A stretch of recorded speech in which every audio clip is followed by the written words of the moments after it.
So in today's lecture, first of all बेटा, I am just telling you what I am going to take. सबसे पहले मैं ये बताता हूँ कि आज मैं पढ़ाने वाला क्या हूँ, है ना? तो प्रीवियस लेक्चर में मैंने ग्राफ पे शायद छोड़ा था.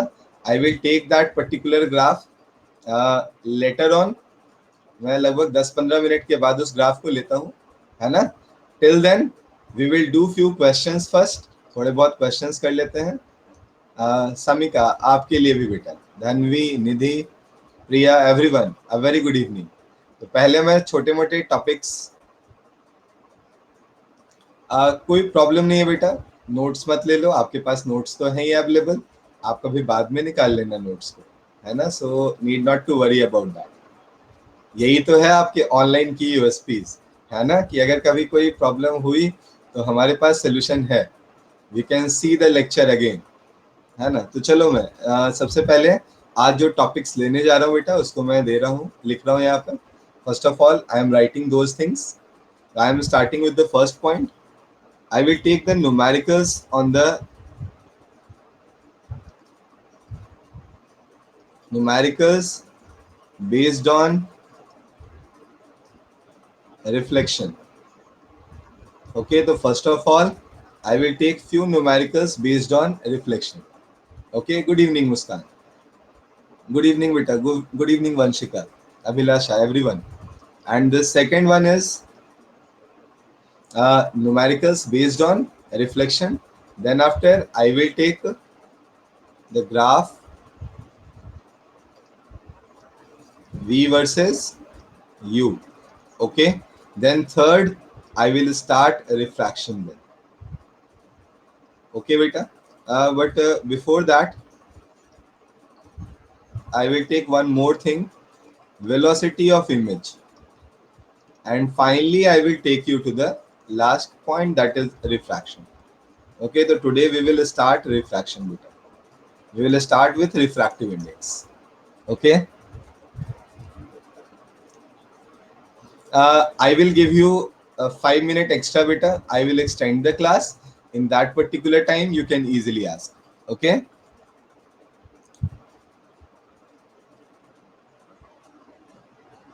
कोई क्वेश्चन दिया था मैंने क्या? Actually I don't remember, sorry, है ना? ओके, तो मुझे एक्चुअली वो क्वेश्चन ध्यान में है नहीं. Yes, delta one, delta, okay. दो मिरर्स हैं हमारे पास, दो मिरर्स हैं, they are inclined at some angle theta and a light ray is incident at angle of alpha. Then in that case, what is the value of delta equivalent? Okay, I will take that question also, no problem. ऐसे वो हो जाना चाहिए था. It was 2 pi - 2 theta, है ना? 2 पाई - 2 theta, आराम से आप निकाल सकते हो उसको. अभिनव, इट वॉज 2 पाई बेटा, not 180 degree. It is 360 degree. हाँ हाँ, करेक्ट है बेटा. चलो, तो मैं क्वेश्चन से स्टार्ट करता हूँ. जल्दी जल्दी करते हैं. कुछ क्वेश्चंस तो बहुत आसान है बेटा, हमने कॉन्सेप्ट पढ़ रखे हैं तो बहुत आराम से निकाल सकते हैं. I am just starting with the first question. Please do the question. Little bit blur, no problem बेटा, मैं एक बार इसे रिफ्रेश कर लेता हूँ, कोई दिक्कत नहीं, है ना? ये जनरली पता नहीं क्यों हर क्लास में ऐसी प्रॉब्लम आ रही है ना? मैं तुरंत बेटा इसको रिफ्रेश कर लेता हूँ, no problem.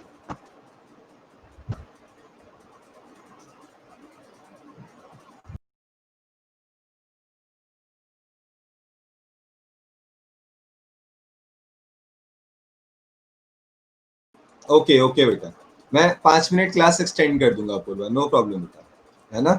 So please start with the question. Now it is fine ना? My video is fine. चलो देन स्टार्ट करते हैं बेटा, मजे से, है ना? देखो, फर्स्ट क्वेश्चन का आंसर आप लोग पोल में दो तो मुझे ज्यादा अच्छा लगेगा, है ना? I expect your answer in the form of poll. I am creating a poll, please answer बेटा, which one is correct.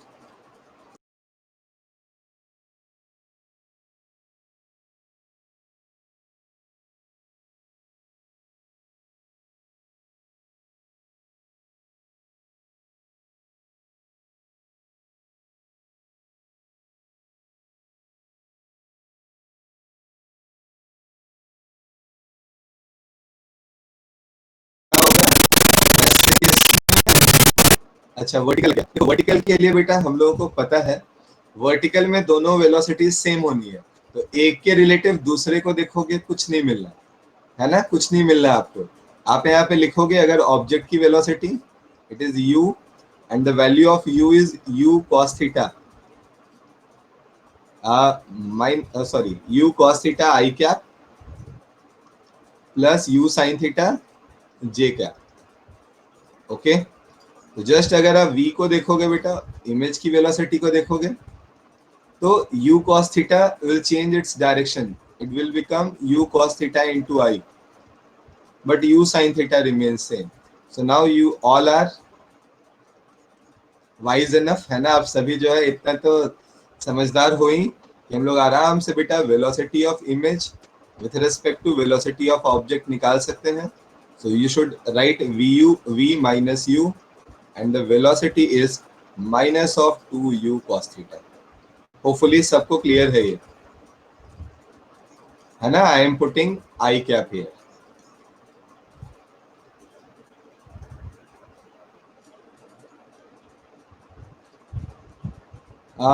Sir, I got the answer, but what is table here? Not getting question language as mirror is not here. मैं language बता देता हूँ बेटा, no problem, है ना, मैं तुरंत लैंग्वेज बता देता हूँ। A ball is projected from the top of the table. ये हमारे पास टेबल है बेटा, इस टेबल के टॉप से हमने क्या किया है, एक ऑब्जेक्ट को प्रोजेक्ट किया है with speed u at an angle of theta. Motion of the image of the ball with respect to ball is, तो आपका इमेज जो होगा बेटा वो यहाँ कहीं पे फॉर्म हुआ होगा और उसकी वेलोसिटी ये रही होगी हमारे पास, है ना। Now I hope the thing is clear to you. बस ये क्वेश्चन ही बता रहा था, अब तो क्लियर हो गया होगा ना सभी को। आप समझ सकते हो बेटा इसकी वेलोसिटी सिर्फ एक्स एक्सिस के अबाउट है, it means it will move in the horizontal line only, not in the vertical line. So the third option is the correct one. Done with everyone? Should we move for the next one? Okay beta, so now get set go for the second question. The question was already taught by me in your class,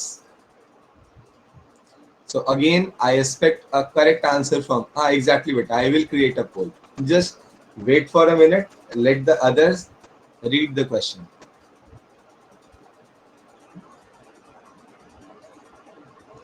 Okay beta, now I am creating the poll. Okay, now I am creating the poll, please answer.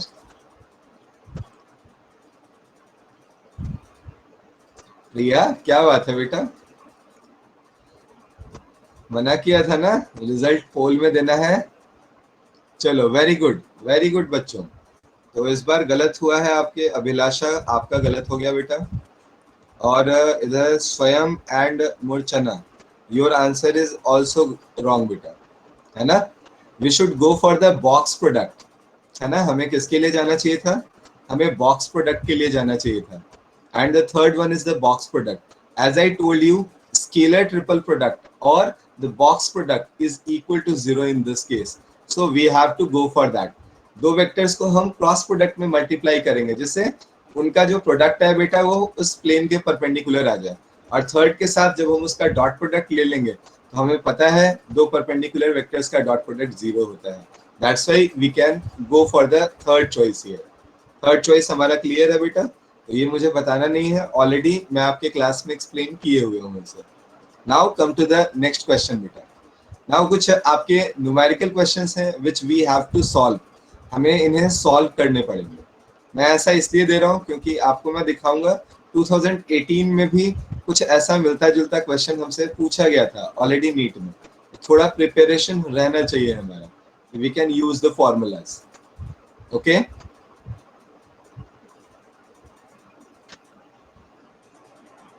so this time I am going to solve the question बेटा। मैं एक question आपको solve करके दिखाता हूँ।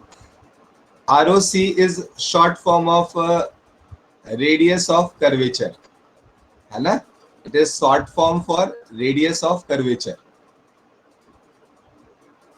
Okay, so now I am doing the question for you, from next time I expect answer from your side. एक बार मैं करके दिखाता हूँ आपको, try to understand बेटा। In this question the two informations are provided to us in the form of coordinates. The first one is its distance from the mirror, and the second one is the size of the object. Okay, the size of the object will play its role later on. First of all, we should concentrate on the distance from the mirror. Okay, beta. Anshika, answer is not correct, beta. In denominator, there should be 7. 7 आना चाहिए था. हाँ, अभिनव, your answer is correct, है ना. तो अब हम इसे कैसे कर सकते हैं? I am doing the question. तो u की value we should write -40. Okay, instead of v you can write v here. v तो हमें पता ही नहीं है, यही निकालना है. देखो, जो गलती होती है बेटा वो f में होती है. जनरली हम f में गलती कर जाते हैं. ये ROC 10 देख के बहुत लोग 10 ही चिपका देते हैं, but it should be 5 and you should write -5 here, है ना. तो जिनका 40 बाई कुछ आया था ना अभी 3 और समथिंग, मुझे लगता है कि उन्होंने 10 ले लिया होगा, और कोई एरर नहीं हुआ होगा बेटा. उन्होंने डिनोमिनेट वहां पे वैल्यू को 10 ले लिया होगा, है ना. Okay, the values are basically negative, क्योंकि फोकस इसका जो होगा वो लेफ्ट साइड में होगा, है ना. तो चलो, now we can easily do the question. 1/v की वैल्यू क्या होनी है? It is equal to 1/f minus 1/u. After solving it, you will get, I am writing the values directly, है ना. मैं directly लिख दे रहा हूँ बेटा. It is equal to minus of 40/7. So this is the first thing which we have to do. Now come to the second point.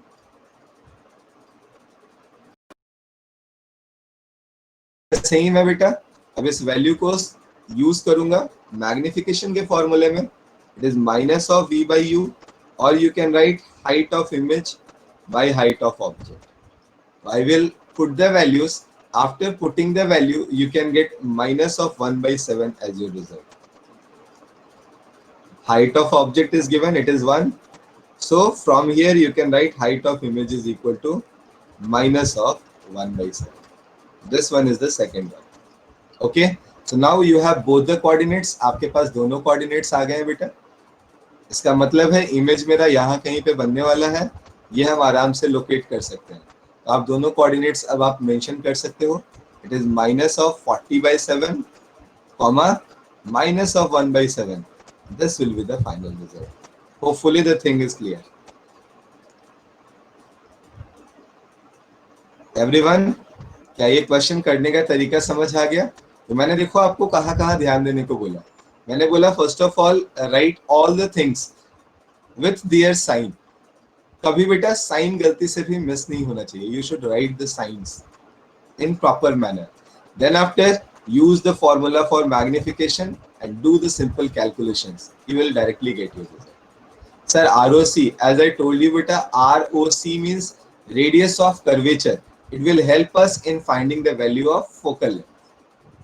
Okay, radius of curvature है, focal length निकालने के काम आने वाला है. चलो, तो अगले क्वेश्चन पे चले आते हैं. Quickly beta, as soon as possible, please do the question.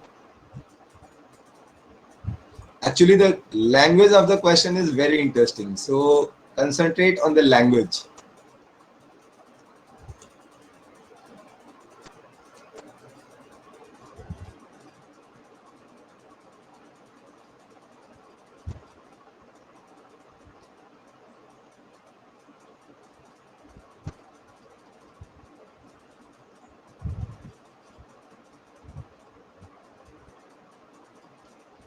F is equal to R/2.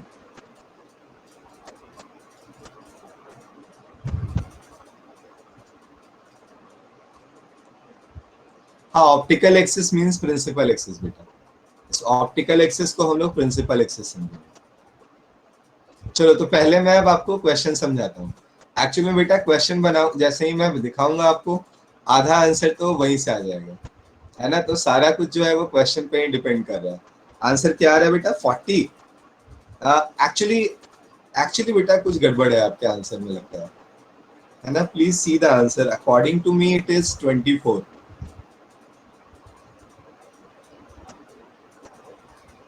मैं ऐसे एक बार चेक कर लेता हूँ, है ना.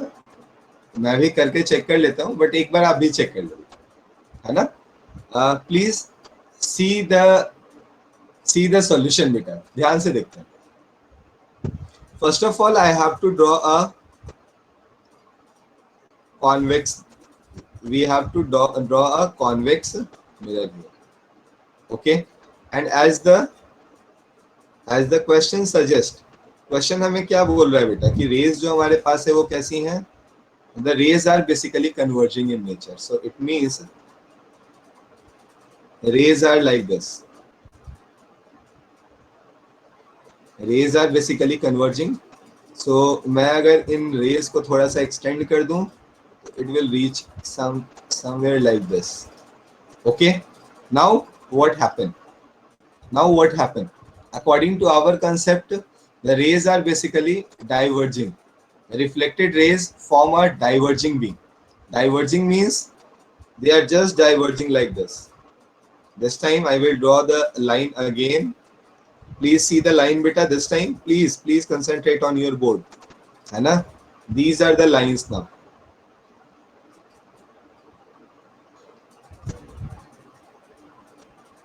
These are the lines now.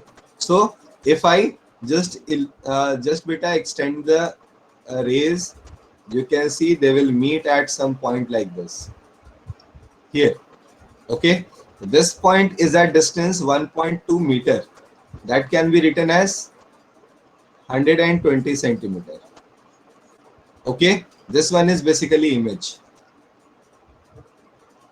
Initially rays are coming and they are converging at a point. It means what beta, this is the ray here beta, the rays are basically converging. Actually आपको एक बात ध्यान में रखनी होगी, आपसे मैंने शुरुआत में ही बोला है, object means incident rays, incident rays को फॉलो करेंगे क्या मिलेगा, ऑब्जेक्ट मिलेगा, तो this one is basically object. Reflected rays को फॉलो करेंगे क्या मिलेगा, हमेशा बेटा हमें इमेज मिलेगा, तो these are reflected, we follow these reflected rays we will get image here. Now I hope the question becomes easier to you. क्या अब आपके लिए क्वेश्चन आसान हो गया है? मैं वापस रिपीट करता हूं बेटा, पहले लाइन को आप ध्यान से सुनो। 30 सेंटीमीटर बिहाइंड द मिरर क्या हो रहा है, their extensions converging rays are incident on spherical mirror, हमारे पास जो रेज हैं वो कन्वर्ज होने वाली हैं इंसिडेंट वाली, तो हमें वो ऑब्जेक्ट के पोजीशन को प्रोवाइड करेगा। आफ्टर दैट ये डाइवर्ज हो रही है, डाइवर्जिंग रेज हमें इमेज के पोजीशन को प्रोवाइड करेगा। Now we have to do the simple calculation. हाँ बेटा, आप सभी का आंसर अब करेक्ट है, मैंने शायद 24 ही बोला था ना आंसर आपको भी, है ना? I already told you that particular answer. So u is equal to 30 centimetre, v is equal to 120 centimeter. So do the simple calculation to get your final result. 1 by f is equal to 1 by v, that is 1 by 120 sorry, plus 1 by u, that is 1 by 30. 1 plus 4, so the value of f is equal to 24 centimeter. This will be the answer. Now should we move for the next one? Ready for the next one? Okay, so now we try to do the next one.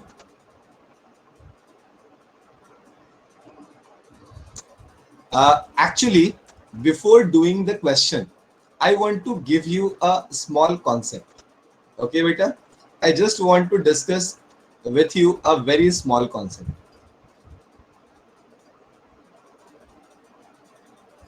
बेटा, source से raise तब निकलती है जब source real हो। Source हमारा जो object है बेटा, वो हमारा वर्चुअल भी हो सकता है, तो here the object is basically virtual in nature, okay. और ऐसा मैं लैंग्वेज से समझ सकता हूँ, क्योंकि बिहाइंड द मिरर जाने का मीनिंग ही क्या हुआ कि वो हमारा वर्चुअल नेचर का है। Hopefully the point is clear now. Okay Priya, is it fine? हाँ एग्जैक्टली, यहाँ appears to converge, not actually converging, appearing, ऐसा appear हो रहा है कि वो converge हो रही होंगी, है ना?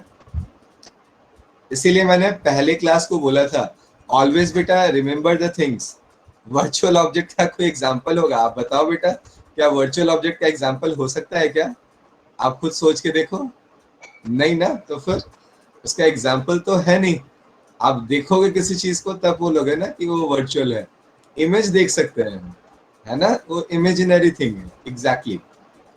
चलो फिर आगे आते हैं। मैं आपको एक कंसेप्ट बताने जा रहा था, कंसेप्ट तो पहले सुन लेते हैं। एक्चुअली बेटा आपको बहुत बार ऐसा होगा कि मैग्निफिकेशन के फॉर्मूले को यूज करना होगा, जिसका एक्चुअल में जो फॉर्मूला हमने लिखा था, द फॉर्मूला वाज दिस, यही फॉर्मूला था हमारा। बट अगर मैं इस फॉर्मूले को यूज करूं तो मुझे एक मेहनत एक्स्ट्रा करनी पड़ती है, मुझे वी निकालना पड़ता है। It may be possible in question v and f is given. It may be possible in question u and f is given. So in those cases, अगर ये फॉर्मूला हमारे लिए v और f के टर्म में, u और f के term में लिखा हुआ हो, we will feel more comfortable for doing such type of question. वैसे केस में हम लोग आराम से बेटा v और f के टर्म में, u और f के टर्म में फॉर्मूले को यूज करते हुए ज्यादा कन्वीनियंट फील करेंगे ऐसे क्वेश्चन को करने में।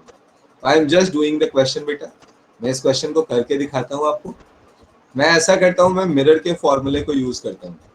1/v plus 1/u is equal to 1/f. We already know the formula.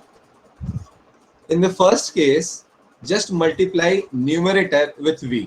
आप न्यूमरेटर को v से मल्टीप्लाई कर दो, है ना। आप न्यूमरेटर को क्या करो बेटा, v से मल्टीप्लाई कर दो। हाँ एग्जैक्टली बेटा, तो आपके पास आंसर क्या आएगा, 1 plus v by u is equal to v by f.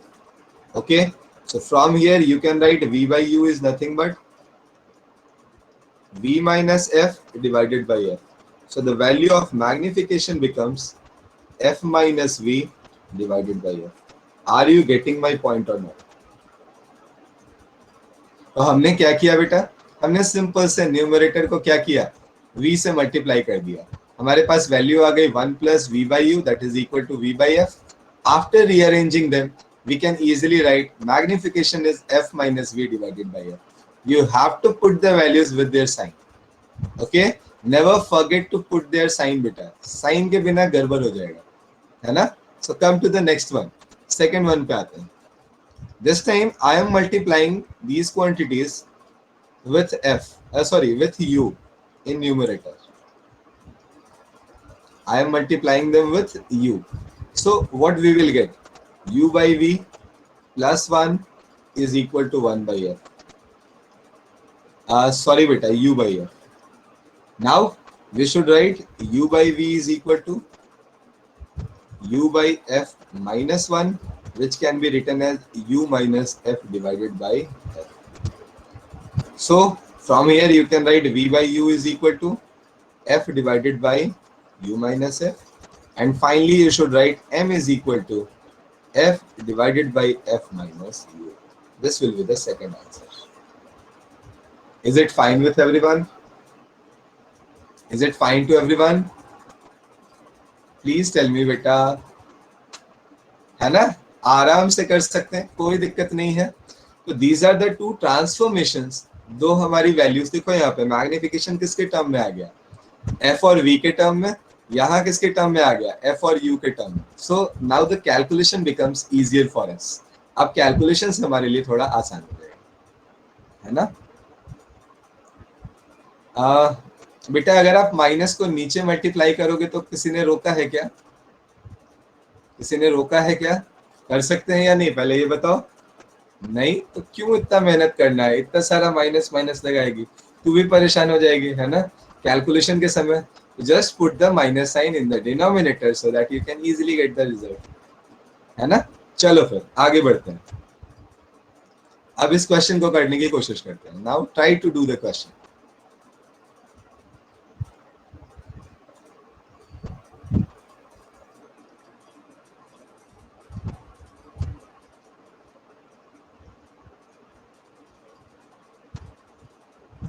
Just wait beta, Abhilasha, just wait, let the others read the question. After that I will show you the previous page.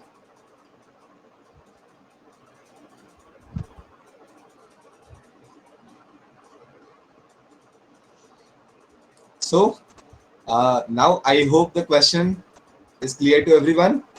सो अब जल्दी से करने में लग जाओ, है ना, जल्दी से करने में लगते हैं। क्वेश्चन को थोड़ा सा डिस्कस कर लेते हैं, थोड़ा मजा आ जाए, जिससे आराम से कर लें हम लोग।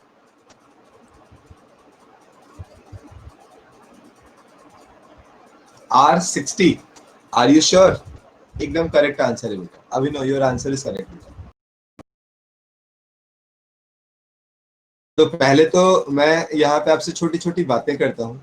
ये बातें बहुत इंपॉर्टेंट हैं, क्योंकि जब तक हम इन बातों को नहीं समझेंगे तब तक दिक्कत नहीं आएगी। अगर किसी ने मुझे बोला बेटा कि मेरे पास एक कैंडल है और उसका मैं एक इमेज देख पा रहा हूँ, तो हमेशा एक बात तो दिमाग में होनी चाहिए आपकी, मैं आपसे पहले भी डिस्कस कर चुका हूँ, रियल वर्चुअल पेयर बनने वाला है ना? कैसा पेयर बनने वाला है? रियल वर्चुअल पेयर बनने वाला है।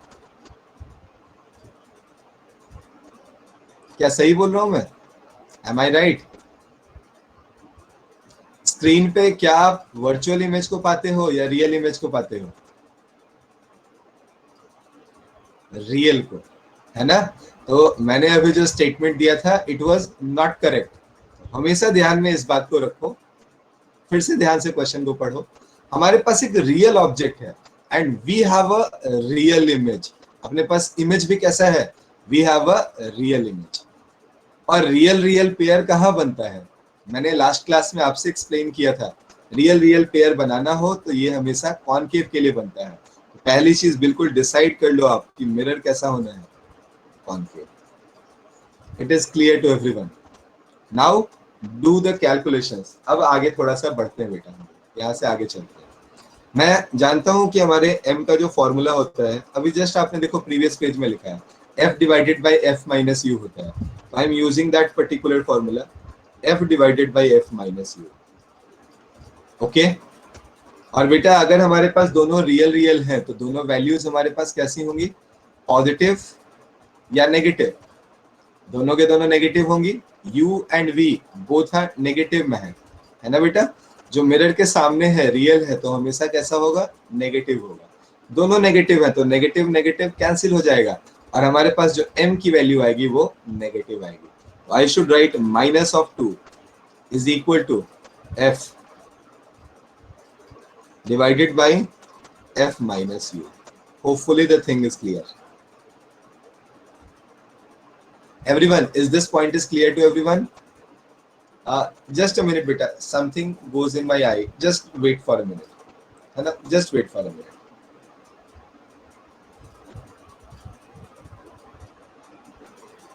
ओके, माइनस कैसे आया?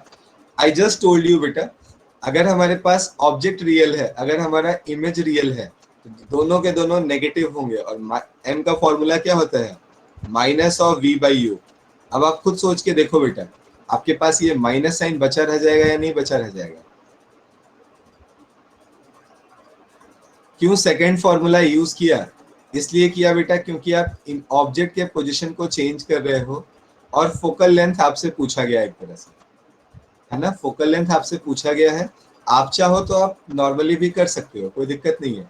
कैलकुलेशन थोड़ा सा टीडियस हो जाएगा, थोड़ा मेहनत आपको ज्यादा करना पड़ेगा, otherwise you can do it by that formula also, है ना? Now come to the second part. Second part ये है हमारा, ये हमारे फर्स्ट पार्ट का रिजल्ट था। नाउ मुझसे क्या बोला गया? When the candle is shifted by distance 5 centimeter, then the image is triple of its size. पहले डबल था, अब ट्रिपल हो गया। कब होगा? जब आप बेटा ऑब्जेक्ट को इन्फिनाइट से फोकस की तरफ लेकर जाते हो, तो इमेज आपका फोकस से इन्फिनिटी की तरफ जाता है। मतलब जब आप ऑब्जेक्ट को मिरर की तरफ लेकर आते हो, वैसे केस में आपका जो साइज ऑफ द इमेज है वो आपका इंक्रीज करता है ना? So always remember one thing, if size of the image is increasing, it means you are taking the object towards the mirror. आप उसे मिरर के तरफ लेकर जा रहे हो। हाँ बेटा, आप सही बोल रहे हो अभिलाषा, है ना? हाँ, मैंने डिसाइड किया पाकि आपको शायद आंसर तो मिल गया होगा। यहाँ पे हमें वो बिल्कुल कहाँ मिल रहा है? पर्दे पे मिल रहा है। That's why we are writing here it is real. So now here I will write minus of 3 is equal to f divided by f minus under bracket u minus 5.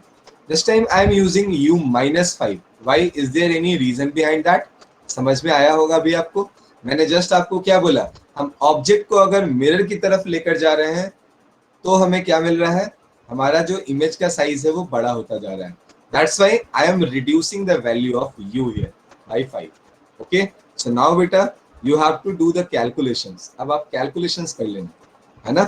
I am writing by solving equation number 1 and 2 you will get f is equal to minus of 30 centimeter, or you can write beta r is equal to minus of 60 centimeter.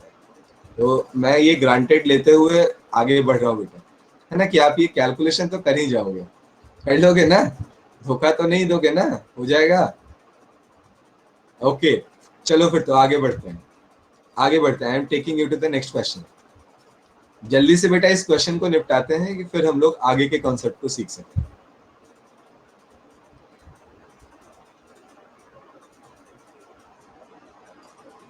Actually this question is also a good question.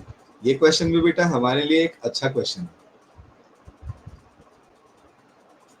हम लोग कुछ कुछ है सीखने का प्रयास कर रहे हैं एक्चुअली, है ना, कि छोटे छोटे क्वेश्चंस आए तो हम कैसे निपटा जाएंगे.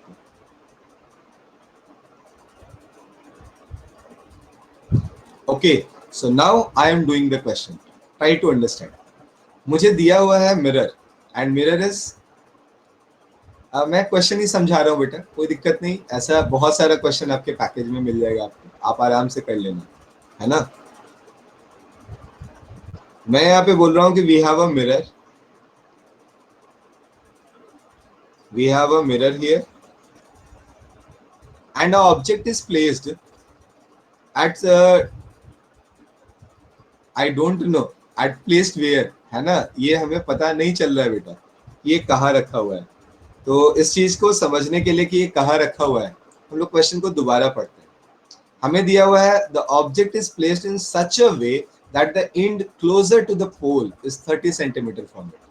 इट मींस बेटा हमारे पास ये फोकस है, ये हमारे पास अगर 15 सेंटीमीटर पे है तो हमारा सेंटर ऑफ कर्वेचर जो होगा वो 30 सेंटीमीटर पे होगा, और हमारा ऑब्जेक्ट कुछ इस तरह से प्लेस्ड है कि उसका नजदीक वाला जो एंड है बेटा वो कितनी डिस्टेंस पे है, 30 पे रखा हुआ है ना. This one is at 30 centimetre. So automatically the second part, the second side is basically at the distance 35 centimeter. Are you okay with it or not? क्या मेरे साथ अग्री करते हो, है ना. हाँ बेटा आपका आंसर करेक्ट है अभिलाषा, योर आंसर इज करेक्ट. और किसी और ने भी अभी आंसर दिया था ये, सॉरी बेटा आई मिस योर नेम, महक, महक साहब, है ना, आपका भी आंसर करेक्ट है बेटा. Now what we have to do, अब आगे मुझे क्या करना होगा बेटा. तो मेरे लिए अब ये 35 सेंटीमीटर इंपॉर्टेंट हो गया, क्योंकि मुझे पता है ए का इमेज तो ए पे ही बन जाने वाला है, बी का जो इमेज बनेगा वो कुछ बी डैश बनेगा, और उसको हम लोग इस तरह से रिप्रेजेंट कर सकते हैं. Are you okay with it और not? So we are just बेटा interested in this B dash, position of B dash. Position of B dash क्या होगा, कैसे निकालोगे, use the mirror formula. So question तो बेटा आपका बस इतना सा है, रेड वन नहीं पता चला. मैंने बोला बेटा सी का इमेज सी पे ही बन जाता है, इसलिए ए का इमेज ए डैश हो जाएगा.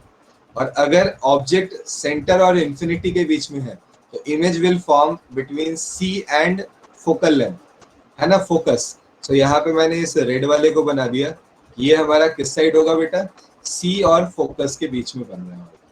Okay, so now you can get this value with the help of equations also. आप लिख सकते हो 1 by v is equal to 1 by f minus 1 by u. Just put the values. Minus 1 by 15 plus 1 by u के लिए मैं लिख दूंगा बेटा 1 by 35. Minus minus becomes plus. Okay, so now do the simple calculation. 210 लिख देता हूँ यहाँ मैं. It is minus of 14. This one is basically 6. So the answer is minus 8 divided by 210. So if you do the calculation, बेटा मैं थोड़ा calculation जल्दी जल्दी कर दूं, कोई दिक्कत नहीं ना, है ना. The value is basically 26.25 centimeter with negative sign. If you write the value of v here, तो आप खुद सोचो बेटा, एक एंड 30 पे है, दूसरा 26.35 पे है, तो साइज ऑफ इमेज कितना हो जाएगा, आप बता सकते हो क्या? Are you able to write the size of image? Size of image is 30 minus 26.25, that is equal to 3.75. This one is the result. और यहाँ अगर मुझसे कोई मैग्निफिकेशन पूछे, magnification is basically lateral, not lateral beta, it is longitudinal in nature. So you should write HI divided by HO, or size of image divided by size of object is answer, that is 3/4. कितना answer आ जाएगा? 3/4 के बराबर answer. तो अगर magnifying, अगर मुझसे magnification पूछा गया तो answer is 3/4। Done with everyone? So now बेटा I am taking you to the next question. Next question is this one बेटा, है ना? मुझे ऐसा लगता है, लेकिन अब मुझे ये बताने की जरूरत नहीं है। I am leaving the question, just giving you the answer बेटा। 7.5 आंसर आएगा। अगर आपसे ना हो पाए तो मुझे बताना, है ना? It is a homework question, please do it by yourself ना, है ना? आप कर लोगे। You have to just put the values in the formula to get your final result. m is equal to f divided by f minus u वाला जो formula पढ़ा था, वही फॉर्मूला हमारा यहाँ पे यूज होगा। So now come to the next question. ये एक्चुअल में मुझे कराना होगा क्योंकि ये नीट में आया हुआ है। You have to do the question, ये क्वेश्चन करना चाहिए। लॉन्गिट्यूडनल बेटा, size of image by size of object. Size of image was 3.75. Size of object was already given, it is 5. So 3.75 by 5 is equal to 3/4.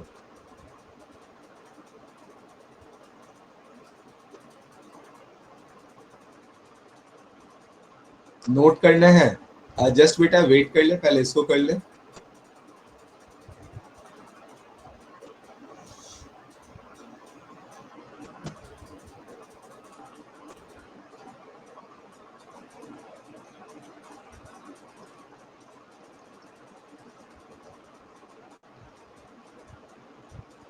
And I will take one more extra class बेटा on next Wednesday also, है ना? ये chapter में मुझे थोड़ा time लगता है क्योंकि मैं कोई चीज छोड़ना नहीं चाहता। आपके 8 मार्क्स में फिक्स कराना चाहता हूँ, है ना? So I have to take one more extra class. तो सैटरडे संडे में ले लेता हूँ फिर।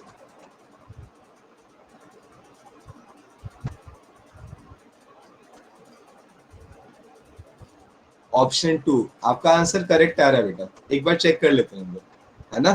हमारा डिस्टेंस 40 सेंटीमीटर है, कहाँ से? कॉनकेव मिरर से। Focal length is given, it is equal to 15 centimetre. So in first case I will write u is equal to minus of 40, f is equal to minus of 15. So the value of 1 by v is equal to 1 by f minus 1 by u, that is equal to, तो बताएगा मुझे, तो बताएगा मुझे बेटा 1 by f की जगह 1 by 15 with negative sign and 1 by u की जगह 1 by 40. Now do the simple calculation, है ना? छोटा मोटा कैलकुलेशन है, निपटा देते हैं जल्दी से, है ना? I should write, मुझे क्या लिखना चाहिए यहाँ पे? तो 120 में लिख रहा हूँ डिनोमिनेटर में, it becomes minus of 8 plus 3, that is equal to minus of 5 divided by 120. So the value of v is equal to minus of 24 centimeter. Is it fine with everyone? Okay, clear है ये तो? दूसरा बेटा u की value इस बार क्या है अपने पास? 20 centimetre with negative sign. f is equal to again minus of 15 centimetre. हाँ एग्जैक्टली बेटा, your answer is correct. 1 by v की वैल्यू अगर आप लिखोगे दिस टाइम, तो it is minus of 1 by 15 plus 1 by 20. So in denominator this time I will write minus 60 or 60 minus 4 plus 3. So the value is minus of 60 centimeter. Now you all are smart enough, है ना? काफी smart हो आप सभी, आराम से कर सकते हो। ये 24 पे था पहले, अब कितने पे चला गया? 60 पे, तो अवे होगा। जानते हो अवे के लिए तो मैंने सोचा भी नहीं था, ये कैलकुलेशन सीधे सीधे वैल्यूज के लिए थी, ये 30 आएगा कि 36 आएगा। इसमें अगर सिर्फ अवे का चॉइस एक होता ना, तो मैं तो सोचता ही नहीं इस क्वेश्चन को। आपको पता है क्यों नहीं सोचता? क्योंकि as I already told you कि अगर हमारा ऑब्जेक्ट मिरर की तरफ आने वाला है तो इमेज क्या होगा? मिरर से अवे जाएगा। आपको पहले बता चुका हूँ, है ना? सो वो तो सोचना ही नहीं था। मेरा सारा का सारा ध्यान इस बात पे था कि how to calculate the value. अगर ये 30 नहीं दिया होता ना, ये फर्स्ट चॉइस नहीं गिवन होता, तो मैं तो फिर मेहनत ही नहीं करता। मेरी बात समझ रहे हो कि नहीं? आप भी क्या इस तरह से इस बात को सोच सकते हो? तो अगर अवे की बात हो बेटा, तो वो तो हम आराम से निकाल ले जाएंगे। तो कभी कभार ऐसे हमारा समय बच भी सकता है, लग भी सकता है। चलो फिर आगे बढ़ाता हूँ। अब देखो बच्चों, मैं आपको लास्ट क्लास में ग्राफ बता रहा था, और उस ग्राफ को समझाते समय मेरा सबसे बड़ा हर्डल था कि आपको ये कॉन्सेप्ट थोड़ा बहुत याद नहीं आ रहा था। तो I just made a slide for that. मैंने उसके लिए एक छोटा सा स्लाइड बना लिया। अब उसकी हेल्प से I will explain you that, है ना? और यहाँ पे मैं आपको थोड़ा सा इमेज ट्रेसिंग भी, मैं आपको रे ट्रेसिंग भी सिखा देता हूँ कि इमेज को हम कैसे ट्रेस करते हैं, कैसे हम बना पाते हैं। तो नॉर्मल चीजें सभी को याद होती है कि अगर हमारा ऑब्जेक्ट इन्फिनिटी पे रखा है तो इमेज कहाँ होगा बेटा? Image will form at focus. ये फर्स्ट पॉइंट है हमारा। और इस पॉइंट को देखो, यहाँ पे प्रिंसिपल फोकस कहा गया है, ठीक है ना? इमेज हमारा जो भी बनेगा रियल होगा, इन्वर्टेड होगा और बहुत ही छोटा होगा।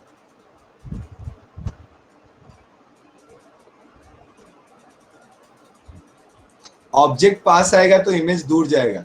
अभी सीखो यहाँ से, यहाँ पे भी फिर से वही चीज आनी है। 2 मिनट देखो, यहाँ सीख जाओगे यहाँ से। ऐसे ये 8th क्लास 10th क्लास दोनों में पढ़ना था, एक बार क्लियर होना था। मैंने बोला था ना घर पे एक बार देखना जरूर इसे। चलो, तो मैं अब देखो बेटा, फोकस के पास पहले ऑब्जेक्ट था मेरा। अब मैं फोकस से दूर लेके चला गया ऑब्जेक्ट को। सॉरी, पहले इन्फिनिटी पे था मेरा, अब मैं कहाँ लेके चला गया? इन्फिनिटी और सी के बीच में देखो लेके चला गया। जब इन्फिनिटी और सी के बीच में है अगर हमारे पास, है ना, अगर इन्फिनिटी और सी के बीच में है तो हमारा इमेज कहाँ बन रहा है? फोकस और सी के बीच में बन रहा है क्या? देखो यहाँ लिखा हुआ भी है, principal focus and centre of the curvature. आप खुद सोच के देखो बेटा, ऑब्जेक्ट साइज बड़ा है, इमेज का साइज रिलेटिवली क्या होगा? छोटा होगा, इन्वर्टेड बनेगा और रियल होगा।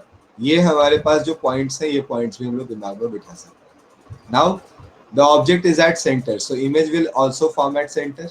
देखो आपके सेंटर पे ही बन रहा है, इक्वल साइज का होगा, इन्वर्टेड होगा, रियल होगा। So I am writing the same here. Now object is between F and C. So image is between C and infinity. As F and sorry C and infinity. As you can see here, beyond center. है ना? It is written that it will form beyond the center. So this time बड़ा image हमारा form होने वाला है, relatively थोड़ा बड़ा image form होगा। देखो आपको बड़ा इमेज दिखाई भी दे रहा होगा। So you are writing real inverted but bigger than object. अब परेशानी शुरू होती है। ऐसे इस पॉइंट पे परेशान नहीं हो गए। फोकस पे ऑब्जेक्ट है तो इमेज कहाँ बन रहा है? इन्फिनिटी पे, ऑलरेडी पढ़ा हुआ है।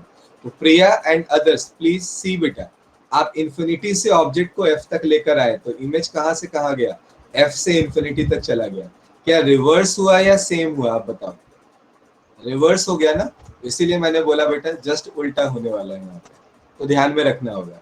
Now come to the second point. यहाँ से हम लोग आते हैं बेटा सेकेंड पॉइंट की तरफ। ठीक है, सेकेंड पॉइंट को समझते हैं। सेकेंड पॉइंट है कि अगर हमारा ऑब्जेक्ट जो है वो फोकस और पोल के बीच में कहीं पे रख दिया गया है, फोकस और पोल के बीच में रख दिया गया है, then how we can solve such type of question. तो एक मैं आपको इमेज ट्रेसिंग सिखाता हूँ जिससे आप आराम से ऐसे ऐसे अरेंजमेंट को समझ भी सकते हो, है ना? तो जस्ट बेटा एक रे ट्रेसिंग समझ लेते हैं, काम भी आएगा कभी कभार जब मन किया बनाने का, तो हम लोग इसके हेल्प से अपने क्वेश्चन को सॉल्व भी कर सकते हैं। ठीक है ना? I am just drawing a simple diagram. Let us assume we have a mirror like this. Okay, this one is basically a principal axis. ठीक है, मैंने क्या किया बेटा, इस पॉइंट को पोल मान लिया, this point is pole, this point is focal focus, this point is its center of curvature. Now we have a object which is placed here. हमारे पास एक ऑब्जेक्ट है जिसको मैंने यहाँ पे प्लेस किया है। This one is object. तो always remember few things. Normal incidence के केस में हमेशा बेटा रे जो है वो अपने पाथ को रिट्रेस कर लेती है. In the case of normal incidence, the incident ray will retraces its path. Just जैसे गई वैसे ही वापस आएगी, है ना. दूसरा है, अगर आप पैरेलल रेस को भेजते हो, it will always pass from the focus. So अगर मैं यहाँ पे पैरेलल रेस भेजता हूँ बेटा, तो पैरेलल रेस से आपको यहाँ पे दिखा रहा हूँ. फर्स्ट ऑफ ऑल मैंने यहाँ पे सिंपल बेटा इस लाइन से एक पैरेलल रे लिया. इस पैरेलल रे को कहाँ से पास होना पड़ेगा? फोकस से जाना पड़ेगा. आई am just drawing a line जो कि इसके फोकस से होके पास करने वाली है. क्या हम इस तरह की लाइन ड्रॉ कर सकते हैं? Everyone, are you agree with me और नॉट? प्लीज टेल मी बेटा, आप मुझसे अग्री करते हो? हमारे पास रे कुछ इस तरह से आई, फोकस से होके गुजर गई. सेकंड, अगर हमारे पास एक दूसरी रे है बेटा, द रे इज जस्ट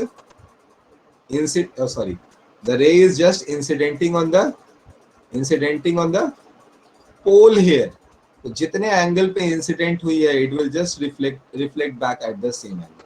वो उतने ही एंगल पे यहाँ से क्या होगी बेटा? रिफ्लेक्ट बैक हो जाएगी. क्या ये जो दो रेज आपने दिखाई है अभी, क्या इन दोनों को आप किसी एक पॉइंट पे मिला सकते हो? Are you able to intersect them? Answer is no. नहीं बेटा, नहीं मिलने वाली. तो आपको क्या करना पड़ेगा? इनको राइट हैंड साइड में थोड़ा सा एक्सटेंड करना पड़ेगा. तो I am extending those rays in this direction. मैं इन रेस को अब क्या कर रहा हूँ बेटा? मैं दूसरी डायरेक्शन में इसको हल्का सा इलोंगेट कर दे रहा हूँ, थोड़ा सा आगे बढ़ा दे रहा हूँ. Okay,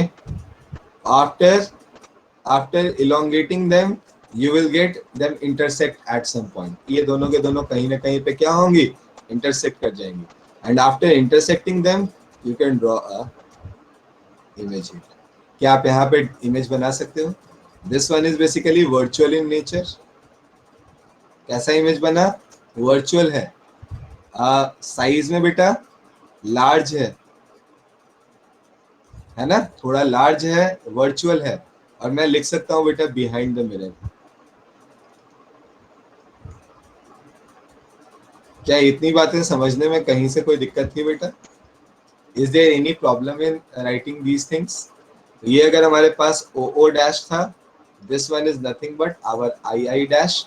and this is the way बेटा by which we can easily trace the diagram. हम लोग को कभी ट्रेस करना हो तो I can easily trace the diagram like this. Hopefully the thing is clear. तो इमेज ट्रेसिंग भी आपको थोड़ा बहुत समझ आ गया होगा बेटा. This one is basically image tracing और you can say ray tracing, है ना. मैंने रे ट्रेस करना आपको सिखाया है. आपका अगर मन होता तो आप एक काम और कर सकते थे. एक रे को सेंटर से पास कराते, सेंटर वाली लाइन भी सेम जाती है ना. अगर आप सेंटर ऑफ कर्वेचर से पास कराते तो वहां भी आप सेम वे में आंसर को निकाल सकते. Okay, so now ready for the next one. This one is for concave mirror.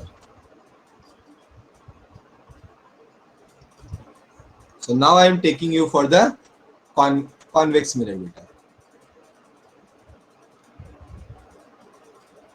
देखो मैं इरेक्ट लिखना यहाँ भूल गया था, इरेक्ट भी लिख देना आप, है ना. This one is erect.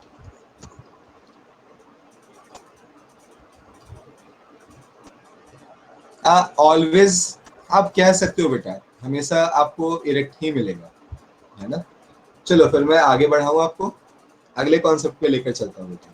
I am just taking you to the next one, that is convex mirror. मैं एक कॉन्वेक्स मिरर के केस में आपको रे ट्रेस करके दिखाता हूँ. इट विल हेल्प यू, है ना. थोड़ा वो भी समझ लेते हैं हम लोग यहाँ पे. देखो रे ट्रेसिंग थोड़ा सीख लेने से है ना फीलिंग आती है. कभी कभार जो है ना हम लोग को रे ट्रेस करना पड़ता है तो हम फंसते नहीं है ना, कभी दिक्कत नहीं होती. तो एक बार देख लेते हैं इसको भी. This time I am taking a mirror like this, और यहाँ बेटा हमारे पास एक ऑब्जेक्ट है जो कि मिरर के सामने रखा है. It means I am talking about a real object this time. हम लोग इस बार किसके बारे में बात कर रहे हैं? एक रियल ऑब्जेक्ट की बात कर रहे हैं. I am just placing a object in front of the mirror like this. अब होगा क्या इसके बारे में बात करें. Late us assume this point is it's focus and this point is its center. So if you are taking a ray which is parallel to the principal axis, what will happen? It should pass through the focus. इसको कहाँ से पास होना चाहिए? आप लोग बताओ बेटा, कहाँ से पास कराओगे? It should pass through the focus. पास कराओगे तो मैं देखो इसको फोकस से पास करा देता हूँ.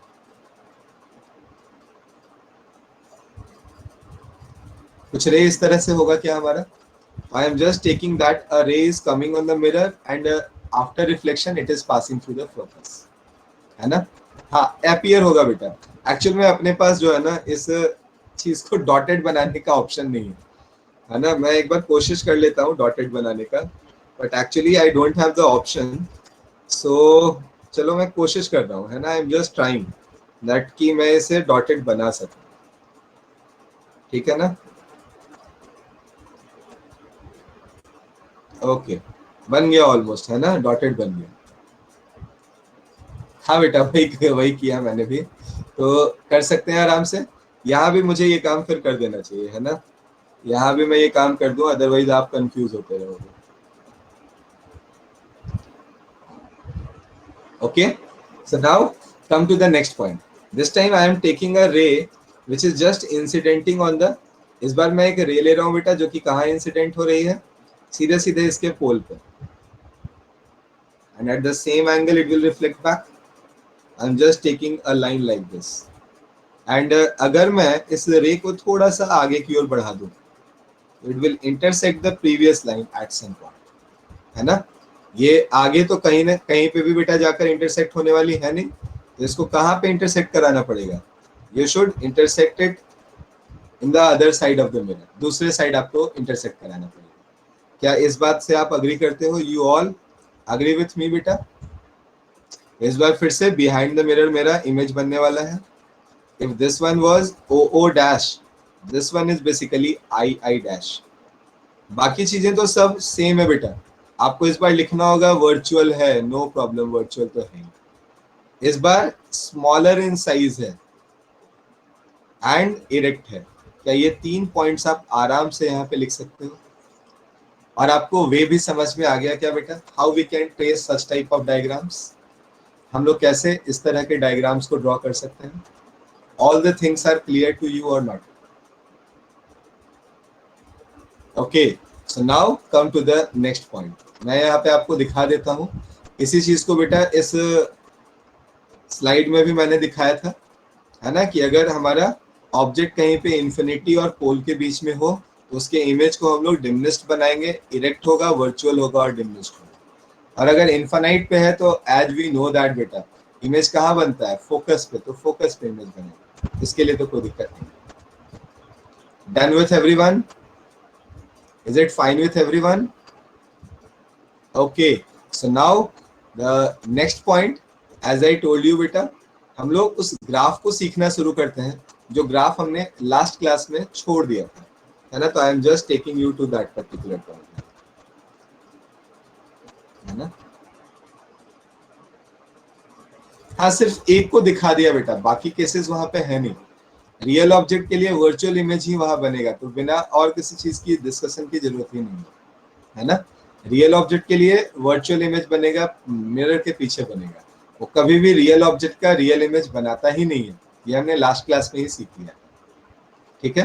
तो now on the basis of this I am drawing few diagrams here. हाँ एग्जैक्टली बेटा. तो I am just drawing here graph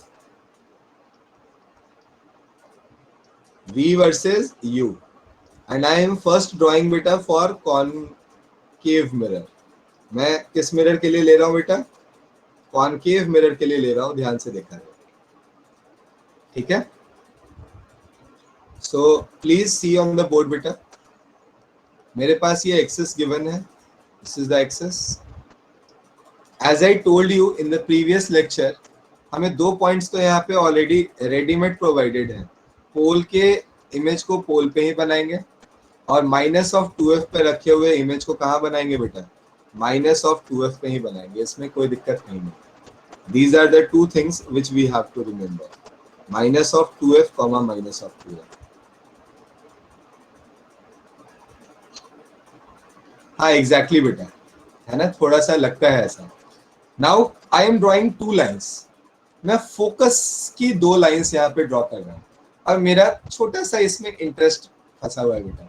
और इंटरेस्ट क्या है, फोकस पे ऑब्जेक्ट हो तो इमेज हमारा इन्फिनिटी पे बनता है, और अगर फोकस पे इमेज बन रहा है इसका मतलब ऑब्जेक्ट मेरा इन्फिनिटी पे रखा हुआ है। तो इन दोनों पॉइंट्स को समझने के लिए बेटा हम लोग क्या करते हैं, दो पैरेलल लाइंस यहाँ पे ड्रॉ कर लेते हैं जो कि फोकस से पार होने वाली है। तो एक तो हो जाएगा बेटा ये माइनस एफ, एक हो जाएगा ये माइनस एफ। इन दोनों पॉइंट्स को मैं यहाँ पे मानते हुए दो स्ट्रेट लाइंस और ड्रॉ कर दूंगा। I am just drawing two straight lines, one like this and second will be like this. Okay, and as I told you मुझे इनको भी डॉटेड बनाना चाहिए, सो मैं इनको भी थोड़ा डॉटेड बना दे रहा हूँ, कुछ इस तरह से इनको डॉटेड बना दे रहा हूँ। Hopefully the things are clear. क्या यहाँ तक के पॉइंट्स आपको क्लियर है बेटा? तो ये जो इंटरसेक्शन पॉइंट है, क्या इसे मैं आराम से minus F comma minus F कह सकता हूँ? कोई दिक्कत तो नहीं है? नाउ बेटा I am drawing a line, please see the line now. अब मैं इसके ग्राफ को प्लॉट कर रहा हूँ, ग्राफ को थोड़ा सा ध्यान से देखने की कोशिश करना है ना। Please see the graph consciously, थोड़ा सा ध्यान से देखते हैं। एफ नहीं पाए, एफ बेटा ऑब्जेक्ट भी आपका, ऑब्जेक्ट आपका अगर इन्फिनिटी पे है तो इमेज माइनस एफ पे बनता है। अगर इमेज हमारा माइनस एफ पे है तो ऑब्जेक्ट हमारा इन्फिनिटी पे होगा। ये बात हमारे दिमाग में क्लियर होनी चाहिए। मैंने कहा बोला इन्फिनिटी को जीरो लिया, मैंने तो बस दो लाइंस आपको बोली ड्रॉ कर लेने के लिए, मैंने तो अभी कुछ लिया ही नहीं है कहीं पे। मैंने तो आपको बोला कि फोकस पे ऑब्जेक्ट होगा तो इन्फिनिटी पे इमेज बनेगा, इन्फिनिटी पे ऑब्जेक्ट होगा तो फोकस पे इमेज बनेगा। बस मैंने इतनी सी बात बोली है। मैंने यहाँ पे दो एक्सेस अपनी तरफ से और ड्रॉ कर लिए हैं, ये हमें हमारे ग्राफ को प्लॉट करने में हेल्पफुल होंगे। That's why I drawn these two curves. अब देखो बेटा यहाँ पे पोल से मैं एक लाइन ड्रॉ कर रहा हूँ जो कि इस तरह से पैरेलल हो जा रही है, और एक लाइन मैं इधर ड्रॉ कर रहा हूँ जो कि थोड़ी दूर जाके इस साइड पैरेलल हो जा रही है। सिमिलरली मैं यहाँ पे 2f से एक लाइन ड्रॉ कर रहा हूँ जो कि इधर पैरेलल हो जा रही है हमारे f के, और इस साइड भी मैं सिमिलर लाइन ड्रॉ कर रहा हूँ बेटा जो कि f के पैरेलल हो जा रही है। देखो ये जो दोनों साइड पैरेलल हो जाने वाली लाइन है ये मुझे क्या बताती है, मैं एक एक करके समझाता हूँ। ऑब्जेक्ट पहले कहाँ था मेरा, मान लेते हैं पोल पे था, तो इमेज पोल पे था। अब मैं ऑब्जेक्ट को बेटा, ऑब्जेक्ट को क्या कर रहा हूं, मैं पोल से फोकस की तरफ लेकर जा रहा हूं। तो अगर मैं ऑब्जेक्ट को पोल से फोकस की तरफ लेकर जाऊंगा तो मुझे पता है बेटा वर्चुअल इमेज बनने वाला है। क्या ये ऊपर जाने का मतलब है वर्चुअल इमेज बन रहा होगा? वी पॉजिटिव होने का मतलब क्या हुआ कि वर्चुअल इमेज बन रहा होगा। और अगर हम एफ पे चले जाते हैं तो इमेज कहाँ बनेगी, इन्फिनिटी पे बनेगी। क्या इस बात को ये इंडिकेट कर रहा है? मैं इस लाइन की बात कर रहा हूँ, क्या ये इस बात को इंडिकेट कर रहे हैं? Now come to the second point. अगर मैं फोकस से, अगर मैं ऑब्जेक्ट को फोकस से इंफिनिटी की तरफ लेकर जाता हूँ, फोकस से इंफिनिटी की तरफ लेकर जाता हूँ, तो इमेज हमारा कहाँ से कहाँ मूव करेगा बेटा? इमेज हमारा इंफिनिटी से लेकर फोकस तक मूव करेगा। क्या ये जो लाइन है, क्या ये लाइन इस बात को रिप्रेजेंट करने के काम आ रही है? तो फर्स्ट लाइन ये रिप्रेजेंट कर रही है कि आप अगर पोल से फोकस तक लेकर जाते हो तो इमेज वर्चुअल होगा और वो इन्फिनिटी की तरफ टेंड कर जाएगा। और जब हम फोकस से इन्फिनाइट तक ऑब्जेक्ट को लेकर जाते हैं तो हमारा इमेज इन्फिनिटी से लेकर फोकस तक चला आएगा। ये मेरी सेकेंड लाइन इंडिकेट कर रही है। And these lines are basically hyperbolic in nature. ये जो लाइन्स हैं ये हाइपरबोलिक होंगी। And according to my suggestion बेटा प्लीज रिमेंबर इट, आप इसे याद कर लो, आपके लिए बेहतर होगा। और यहाँ पे देखो फर्स्ट क्वाड्रेंट मिसिंग है, इसका मतलब है वर्चुअल ऑब्जेक्ट का वर्चुअल इमेज ये कभी नहीं बनाने वाला। ये बात यहाँ पे क्लियर कट दिखाई दे रही है। क्या ये बात भी हम समझ सकते हैं?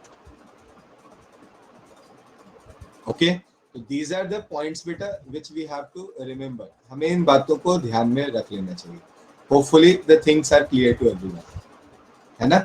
ऐसा ही कर बेटा हम लोग जब कॉन्वेक्स के लिए बनाएंगे तो भी होगा। बस थोड़ा सा फर्क क्या होगा, जो पॉइंट अभी हमने यहाँ पे बेटा 2f minus 2f comma minus 2f लिया है, instead of that we have to take that point as 2f comma 2f, 2f comma 2f लेना होगा, पॉजिटिव लेना होगा, and it will be in the first quadrant. वो हमारे किस quadrant में रहेगा? फर्स्ट क्वाड्रेंट में रहेगा। Other things are quite similar, there is no any change in that. This one represents V, this one is representing U. होपफुली बेटा आप याद रख सकते हो इसे, ठीक है ना। I am taking you to the next point now.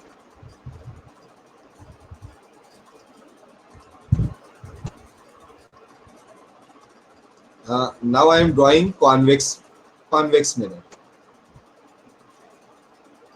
तो ड्रॉ करने का तरीका भी आपके दिमाग में क्लियर रहना चाहिए बेटा। मैं यहाँ पे वैसे ड्रॉ करके आपको दिखा देता हूँ।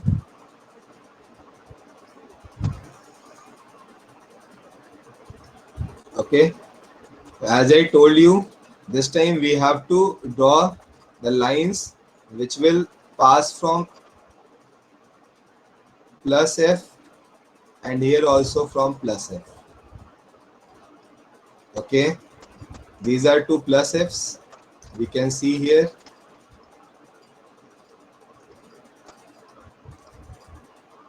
Okay, this one is plus f, this one is plus f. This point is 2f comma 2f and this point is 0 comma 0.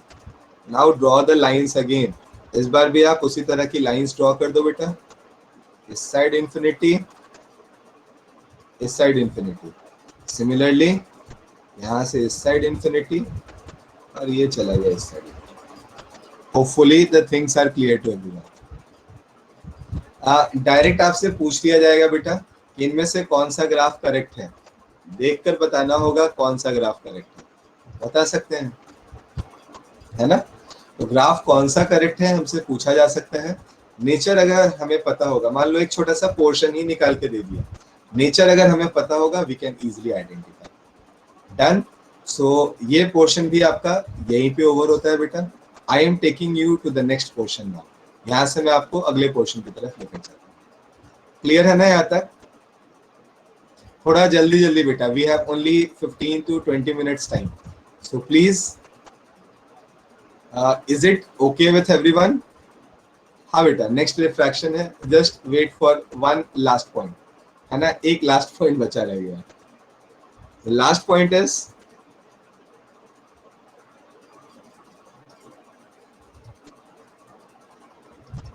Velocity of the image. अगर मुझे बेटा मिरर्स के केस में, हमें कर्व मिरर के केस में velocity of image की बात करनी हो तो how we will discuss it. तो वी नो दैट कि अगर हमारा इमेज डिस्टेंस और object distance with respect to time vary कर रहा हो, वैसे केस में हम dv by dt और du by dt का यूज करके वेलोसिटी ऑफ इमेज और वेलोसिटी ऑफ ऑब्जेक्ट निकाल सकते हैं। तो I am doing the same here.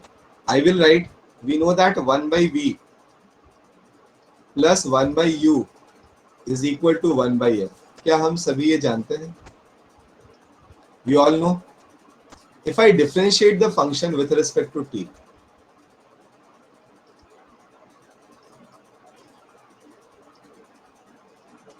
तो अगर मैं t के रिस्पेक्ट में इसको डिफरेंशिएट कर दूं बेटा तो हमारा काम हो सकता है।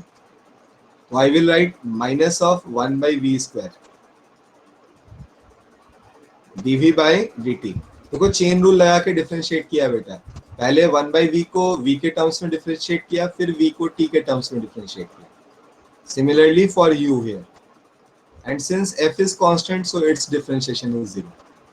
This dv by dt can be written as velocity of image with respect to mirror, and this one is considered as velocity of object with respect to mirror. क्या आराम से आप ऐसा मान सकते हो? क्या आप ये दो चीजें आराम से लिख सकते हो बेटा? This one is velocity of image with respect to mirror, and the second one is velocity of object with respect to mirror.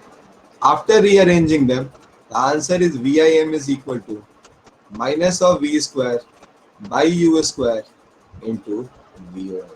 This will be the final result.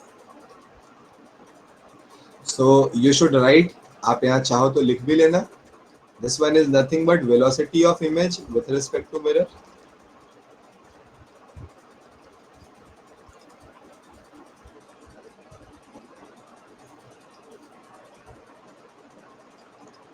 And the second one is velocity of object with respect to mirror.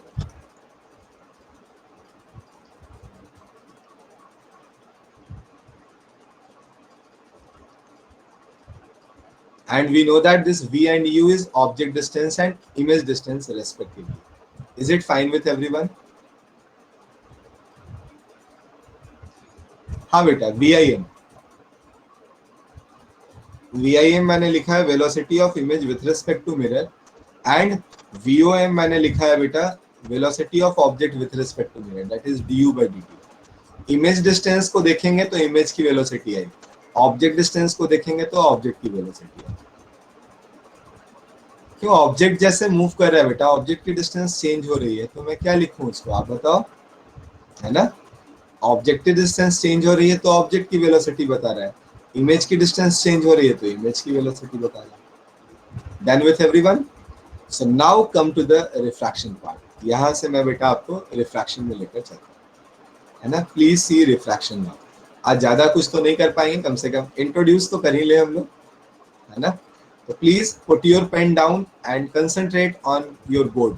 Concentrate करते हैं board पे पहले बेटा। I am writing refraction, put the heading refraction here.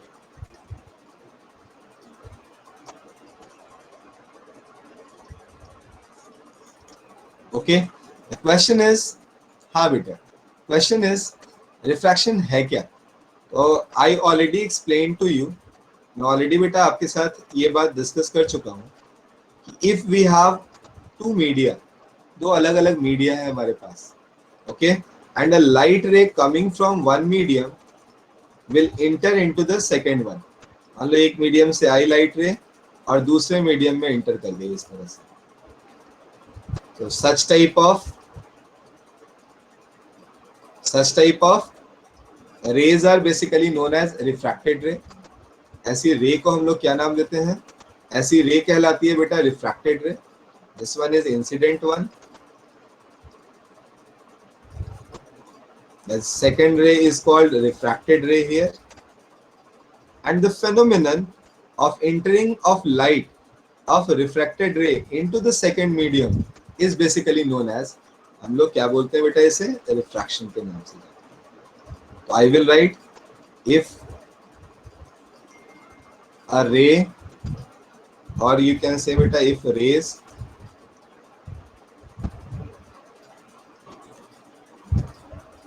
incidenting on the medium boundaries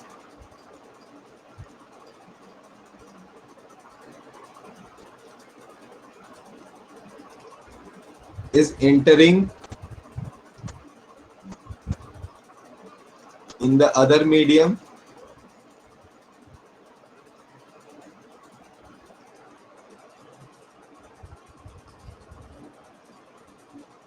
rays are called refracted ray,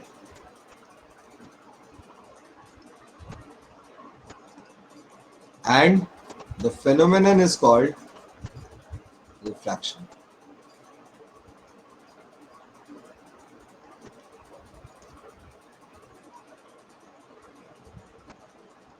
So now beta, I have one small question from you.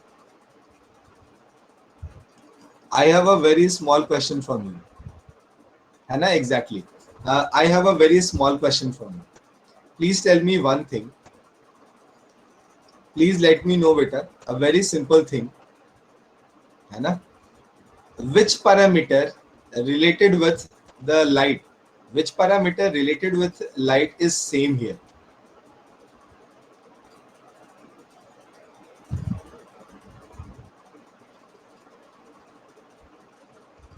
I had written beta if rays incidenting on the medium, okay, on the one medium is entering into the other medium, rays are called refracted rays, and the phenomenon is called refraction. Hopefully the thing is clear. Frequency is same for both the rays. Always remember this point beta. So now I am taking you to the next point. The next point is refractive index. So I am starting the concept of refraction with refractive index. First of all, try to understand what is refractive index and how it is very important when we are discussing this phenomenon of refraction. Okay, I am just telling you one thing. हम लोग किस बात में interested हैं? कि light ray incident होकर refract हो रही है। इस फेनोमेनन को डिफाइन करने के लिए ये मीडियम किस तरह से अपना रोल प्ले करता है, इसे हम लोग अब जानने की कोशिश करते हैं। ये मीडियम होता क्या है, मीडियम की रिफ्रैक्टिव इंडेक्स होती क्या है, आई am just starting with that. I am writing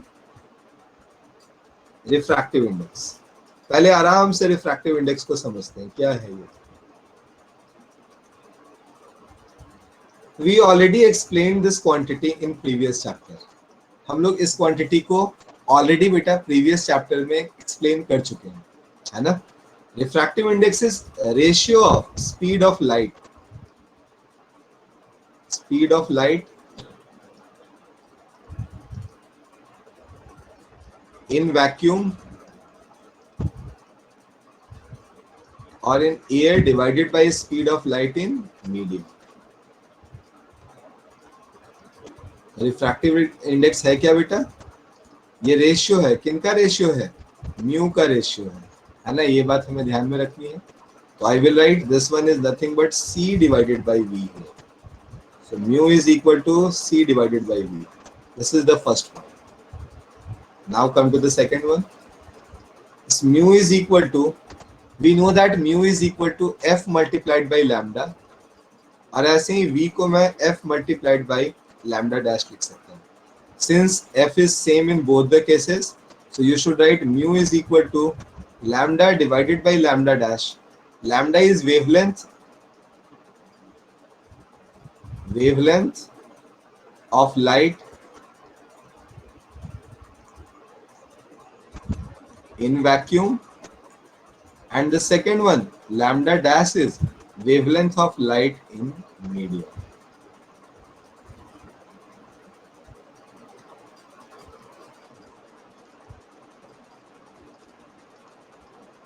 क्या बच्चों यहां तक दोनों पॉइंट्स क्लियर हैं आपको?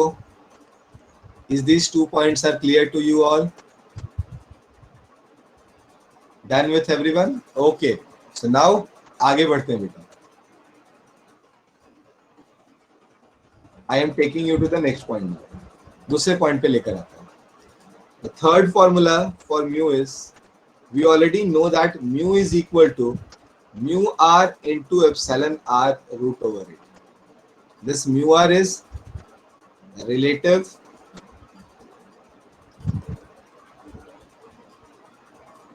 permeability of the medium, and this epsilon r is relative permittivity of the medium. This one is relative permittivity. तो ये हमारे पास थर्ड फॉर्म हो गया, इसका थर्ड फॉर्मूला हो गया। Now come to the fourth one. सब पढ़ा हुआ था ये तीनों, इसलिए मैंने थोड़ा जल्दी जल्दी निकाल दिया बेटा। आपके ये तीनों फॉर्मूले पढ़े हुए थे, है ना, already taken. So now come to the next one. If you want to write mu here, the formula for mu is, one of the most important formula for mu is equal to a plus b by lambda square. This formula is known as Cauchy's relation or Cauchy's equation, and this one is basically known as Cauchy's relation. Cauchy is the name of the scientist who explained the formula beta. Here a and b is constant. Here a and b are constants. So आप इससे किस तरह का conclusion निकाल सकते हो? कोई conclusion यहाँ से आ सकता है क्या? कोई कंक्लूजन यहाँ से एक्सपेक्ट कर सकते हो? मैं बोलूंगा कंक्लूजन है इसका। क्या बेटा, am I audible? Am I audible to everyone? Okay, okay, then it's fine. I thought कि मेरी आवाज पहुंच ही नहीं रही आप तक, है ना। म्यू हमारा क्या है बेटा, इनवर्सली प्रोपोर्शनल टू लैम्डा है, and we already know that lambda red is greater than lambda violet. This R stands for red and V stands for violet. So you can write mu V is greater than mu R. Mu V क्या होगा बेटा, greater than होगा। Okay, this one is basically violet and the second one is basically red. तो आगे चल के बेटा आप डिस्पर्सन पढ़ोगे, जहां पे एक कलर, व्हाइट कलर की लाइट 7 कलर्स में स्प्लिट हो जाती है, वहां ये फॉर्मूला बहुत ही ज्यादा बेटा वाइटल रोल प्ले करेगा। क्योंकि हम समझ सकते हैं कि अलग अलग मीडिया में हमारा जो म्यू का वैल्यू है वो अलग अलग होने वाला है। Hopefully the thing is also clear. क्या ये पॉइंट भी क्लियर है सभी को? कोई बात नहीं है बेटा, स्क्वायर मैंने वैल्यू तो निकाली ही नहीं है, मैंने तो जस्ट रिलेशन आपको बोला है ना। आप चाहो तो लैम्डा स्क्वायर लिख दो, कोई बात नहीं है ना। मैंने तो सिर्फ इतना सा लिखा है कि हमारा अगर लैम्डा आर बड़ा है लैम्डा वी से, we can easily write mu V is greater than mu R. Done. So now come to the next part. तो मैं यहाँ पे एक नोटेशन यूज करूंगा, कभी कभार ही काम आ सकता है। एक नोटेशन यूज करूंगा, आई am writing that particular notation. अगर मैं कहीं पे बेटा म्यू वन टू यूज करता हूँ, मेरे लिखने का मीनिंग होगा आई am writing mu one divided by mu to. मैं इस तरह के सिंबल से क्या यूज कर रहा हूँ, mu one by mu two लिख रहा हूँ। ये नोटेशन में लिख रहा हूँ refractive index of one with respect to two के लिए।